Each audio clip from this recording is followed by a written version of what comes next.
Desde que assisti ao filme Into the Wild, ou aqui no Brasil, Na Natureza Selvagem, fiquei impressionada com a imensidão de temas abordados e interpretações presentes no filme.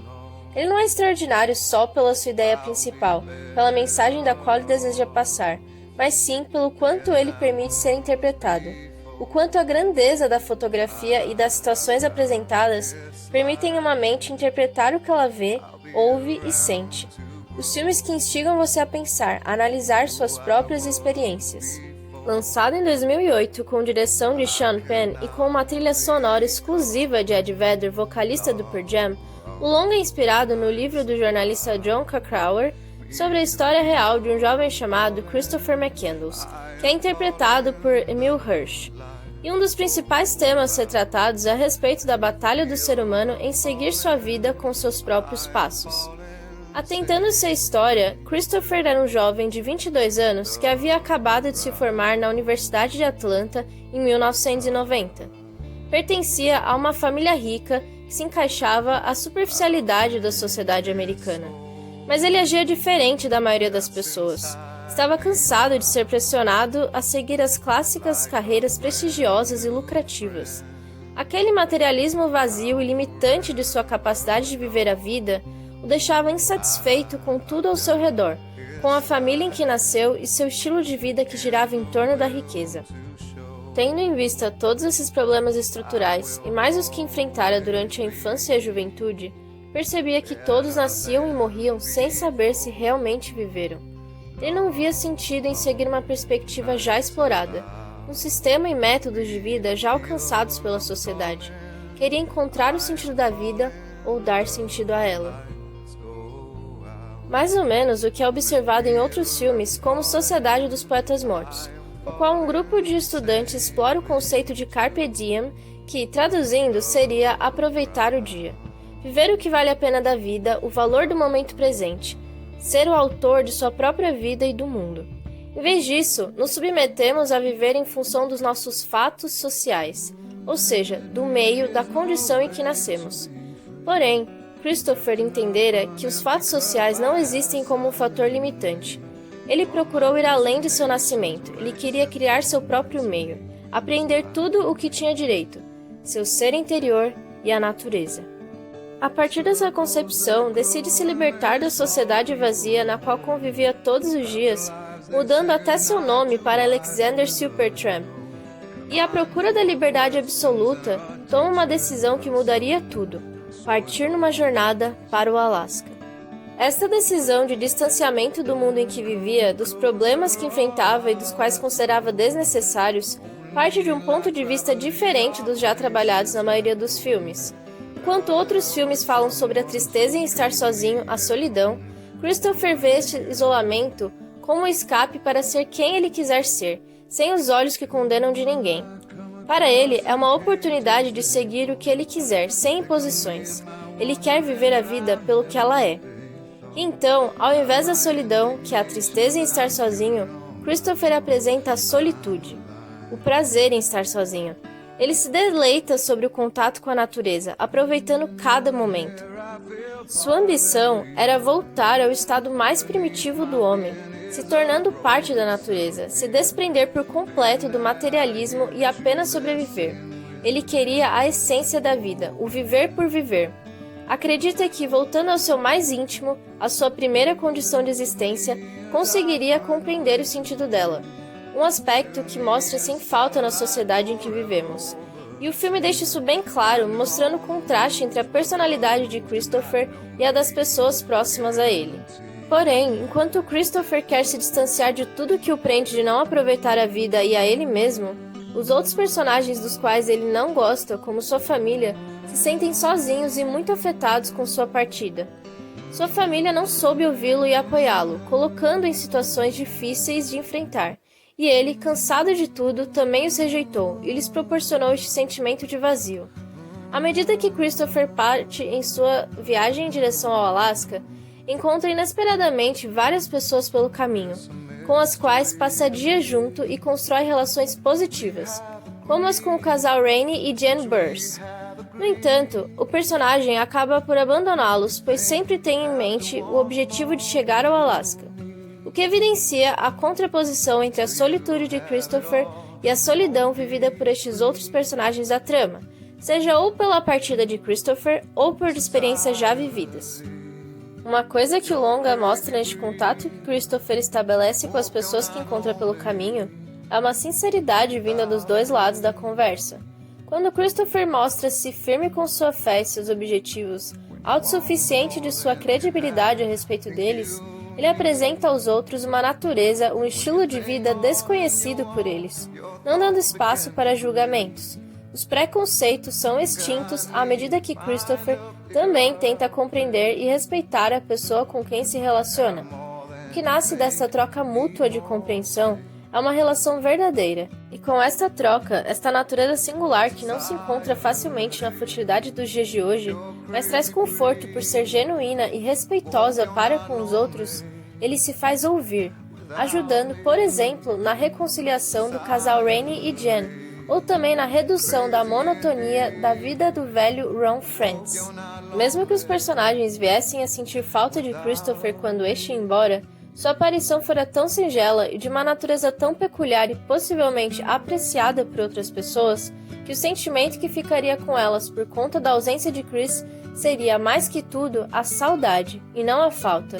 Ou seja, seria uma lembrança de um momento especial que pode ter mudado a visão sobre suas vidas, o que realmente importa, um momento passageiro, mas que trouxe uma vivência eterna. Ao longo de sua trajetória pela natureza selvagem, enfrenta situações de sobrevivência, de vida ou morte, como a fome, a dificuldade na caça e na coleta, e com isso vai percebendo que estaria sempre sujeito a uma condição de existência. Nunca poderia fazer aquilo que realmente queria, pois assim como o próprio protagonista disse, até a natureza pode aprisioná-lo. Desse modo, a concepção de liberdade para Christopher foi se modificando. Ele começa a perceber que ela não proporcionava felicidade plena sob a condição de estar sozinho, de estar isolado de tudo que é humano. Nas cenas finais do filme, Christopher está fadado a morrer por inanição, por ter confundido uma planta silvestre comestível com uma venenosa. Ele não tinha como buscar ajuda, tanto por sua fraqueza, quanto pelo caminho de volta, que havia sido bloqueado por uma correnteza muito forte, diferentemente de quando chegara ao Alasca. Até escreveram na porta do ônibus: SOS, preciso de ajuda, estou aleijado, quase morto e fraco demais para sair daqui. Estou totalmente só, não estou brincando. Pelo amor de Deus, por favor, tentem me salvar. Estou lá fora apanhando frutas nas proximidades e devo voltar esta noite. Obrigado, Chris McCandles. Ele estava sozinho. Aquela correnteza representava o caminho sem volta, o momento que cortara qualquer contato com o mundo. Deixara do outro lado uma touca que ganhara de Jen. Assim, deixara do outro lado a última esperança de uma relação humana que vivenciou. Aquela touca representava um momento de separação de sua natureza social. Ele quis se distanciar de tudo que o remetesse à sociedade. Se afastou de todos, porque ele os conhecia demais, sabia demais sobre seus comportamentos. Tinha um conceito enraizado sobre o funcionamento da sociedade e de toda a sua ignorância.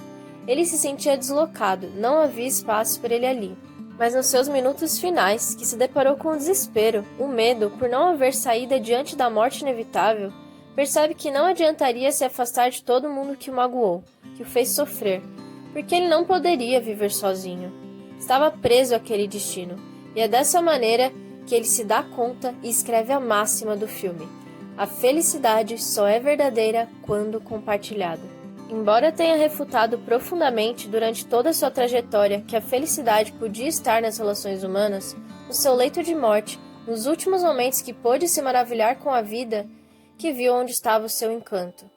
Olhando para a natureza, para o brilho do sol e do céu, ele via que os momentos que fora feliz de verdade eram justamente os que ele se aproximou da sociedade, os que encontrou pessoas pelo caminho, porque foram os momentos que ele e as pessoas que encontrou tiveram a chance de compartilhar quem são de verdade, cada um contribuindo na felicidade do outro.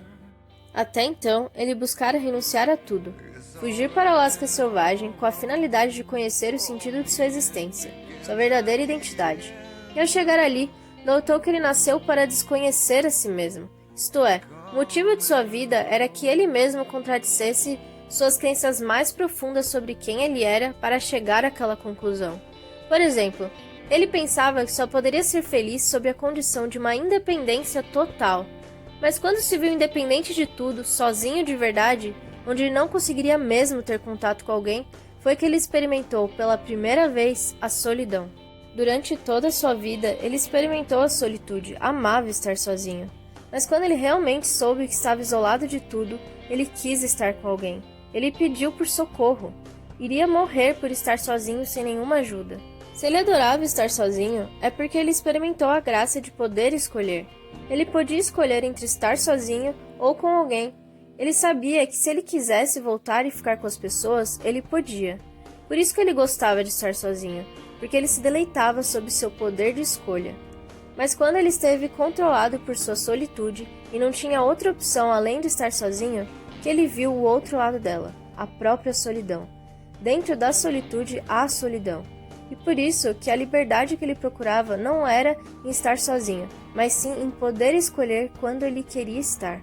Ele precisou desconhecer tudo o que sabia sobre ele mesmo, buscar o mais arriscado, o mais íntimo e primordial do seu ser para encontrar sua essência, quem ele era em meio a todo o caos, para reconhecer que dependia das pessoas, que a natureza, a essência do ser humano, assim como o animal, é viver em harmonia com sua sociedade. Christopher descobre que não adiantaria se excluir da sociedade, negando sua natureza social, pois a condição para que ele existisse era de conviver com todo, ser parte da sociedade. Durante sua vida inteira se chamou de Alexander Supertramp para agora entender que sempre fora o Christopher McCandless. Se ele quisesse ser feliz, precisaria aceitar tudo que fizesse parte de quem ele era, aceitar a vida que lhe veio, reconhecer que, mesmo que ele não se sentisse parte da sociedade, de alguma forma ele era. Não adiantaria culpar a sociedade na qual nasceu e se distanciar de tudo que se referisse a ela, pois sua identidade estava nela. Ele pertencia àquela sociedade doentia da qual ele falava. Era parte de seus problemas. Eu penso que poderíamos ter nascido em qualquer época, em qualquer condição social, familiar, etc. Mas então, por que nascemos nessa em específico? Assim como Christopher precisou nascer naquelas circunstâncias vazias para chegar a este aprendizado no fim de sua vida, precisamos também dos acontecimentos de nossa época para evoluir. Lembrando das pessoas que teve contato durante sua vida, ele notou que seus conceitos sobre o funcionamento da sociedade estavam ofuscando a beleza oculta das pessoas. Ele passou a vida explorando a beleza da natureza, mas não enxergou o ser humano como parte dela, como parte de seu encanto.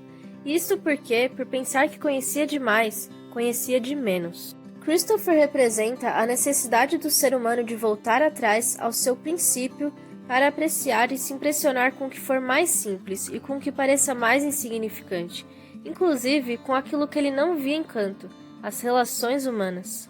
Assim como ele disse em sua carta para Ron Franz, a alegria da vida vem de nossos encontros com novas experiências. Mas não vejo essas novas experiências relacionadas apenas com as situações novas que experienciamos fisicamente, mas com a nossa capacidade de enfrentar uma mesma situação com olhares diferentes, nossa capacidade de transformação interna para renovar o que vem de fora, andar com o encanto nos olhos e o ir renovando à medida que lembramos da simplicidade de nosso estado primitivo, querer viver por viver.